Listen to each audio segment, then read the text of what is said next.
Your brain is a prediction machine. Every second it's guessing what's next, like a gambler rigging dice. Most of the time it's right, so you stay asleep in your routines. But when the prediction fails, that's the crack in the wall. Surprise, shock, a swear word, a laugh at the wrong time, a paradox. That tiny gap, that's where the new code gets in. It's like a computer firewall that freezes for a millisecond and bam, new software slides in. Ericsson wasn't rambling nonsense. He was hacking neurology with wordplay and confusion. Think of your brain like wet cement. Most days, the surface dries too fast for new impressions. But shock, confusion, emotion, that's the water that keeps it soft. That's when you carve a new groove. If you don't catch those moments, the cement hardens, and you're stuck in the same damn sidewalk cracks for life.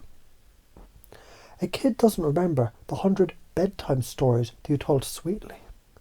They remember the one time their dad looked them dead in the eye and said, "If you keep lying, no one will trust you, and you'll end up alone."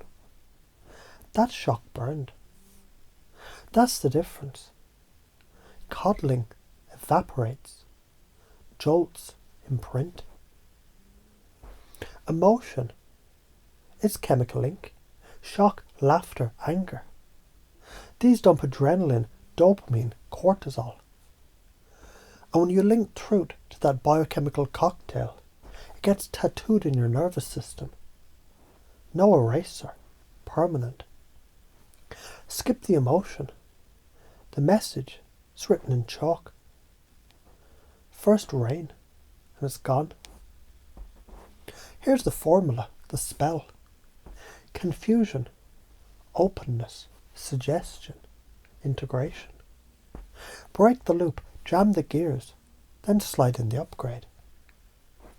Imagine someone spiraling, "I'm worthless." If you interrupt with something absurd, did you know penguins propose with pebbles? They stop, blink, neurons scramble. In that open second, you drop a truth. You're repeating an old story, and you're worth rewriting. Now the brain, it has a new track to follow.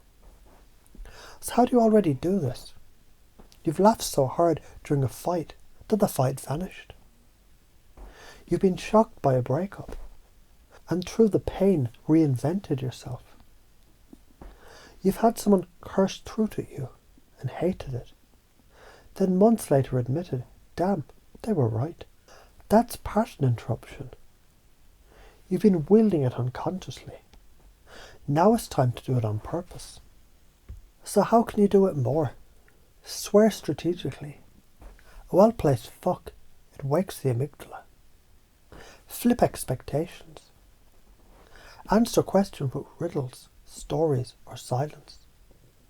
Use laughter as a crowbar. Break seriousness with absurdity. Then drop insight. Shock with truth. Tell people the consequence of their choice, unfiltered. Why is it so important? If you don't break loops, life calcifies. You keep running the same suffering scripts, like a scratched record repeating. Not good enough, not good enough, not good enough. But if you master shock as a tool, you can rewrite any groove, yours, theirs, humanity's. Science says surprise triggers plasticity. Emotion encodes memory. Confusion opens learning windows. Spirituality says the universe smacks you with karma until you fucking wake up. Same principle, different language. So why are you afraid? You're scared they'll reject you, judge you, misinterpret you, of course, but truth isn't polite. Look at the karma. If you stay quiet, you become complicit in their bullshit loops. If you shock them with truth, maybe they resist, but maybe it flips their destiny.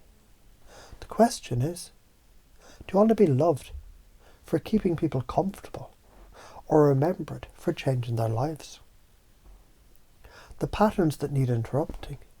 Victimhood loops. Life always screws me. Addiction loops. Dopamine chasing. Identity loops. I'm just this way. Relationship loops. The toxic dance on repeat. Every single one collapses under shock, reframing. Truth delivered in the moment. They're firewall glitches. Start by meeting their belief where it is. Yes, you really do feel stuck, like life's a treadmill. Then interrupt. But isn't it strange that treadmills, they're also the gym's main tool for strength and health? It's a shock reframe. Then lead. What if this treadmill isn't punishment, but training? And you're already getting stronger every step. If you master this, you become the kind of person that people remember forever. Not because you were nice, but because you flipped their life like a table. They quote you, curse you, thank you. You plant seeds that sprout years later. If you avoid this, you play small, nod politely. Watch people you love rot inside their loops, while you smile and say nothing. Regret grows like mold. Neuroscience shows surprise cracks the code. Psychology proves truth delivered in jolts is sticky. Physiology writes it into your bloodstream with chemicals. Behavioral psychology gives you the formula: confusion, openness, suggestion, integration. You already do this. You can do it consciously. It matters because without it, loops enslave. It works because the brain can't ignore surprise. You fear it because truth makes waves. But waves carve cliffs into art. So here's the bottom line. Shock is sacred. Confusion is the doorway. Truth delivered at the crack is the upgrade. Every time you open the door, in yourself or in someone else, you're not just interrupting, you're liberating.